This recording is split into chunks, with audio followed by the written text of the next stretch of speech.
សួស្តីបាទខ្ញុំសូមបង្ហាញអំពីរបៀបចិញ្ចឹមត្រីសេះបាទនៃប្រភេទត្រីសេះមានពណ៌ចម្រុះអញ្ចឹងទៅបាទមានពណ៌លឿងពណ៌ផ្កាឈូកពណ៌សពណ៌ប្រផេះអញ្ចឹងទៅបាទហើយត្រីសេះនេះស្រួលទេបាទគឺយើងយកតែមេបាមកគូមកយើងចាប់យើងរើសមើលទៅមេគឺទូទៅវាពោះធំបាទ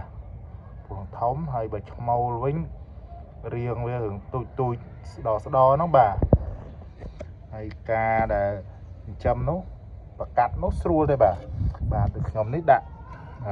ញីមួយឈ្មោលមួយអញ្ចឹងទៅហើយយើងដាក់ក្រាលខ្សាច់បាទយើងក្រាលខ្សាច់ក្នុងហ្នឹង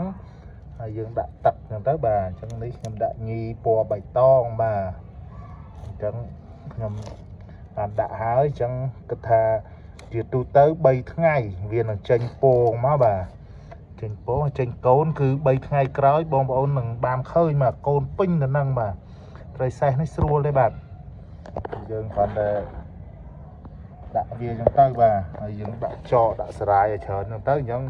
តែមួយខែ2ខែហ្នឹងកូនវាពេញទៅនេះអញ្ចឹងបាទដូចនេះអញ្ចឹងកូនវាអាយុ2ខែហើយពណ៌ឡើងស្អាតពេញហ្នឹងដែរបាទហើយពណ៌វាស្រេចតែយើងរើសទៅបាទចង់បានពណ៌បៃតងសុទ្ធយើងយកបាពណ៌បៃតងហើយនឹងញីពណ៌បៃតងទៅគឺចេញមកពណ៌បៃតងសុទ្ធហើយបាទត្រីនេះវាមិនងាយនឹងកាត់ពណ៌ដែល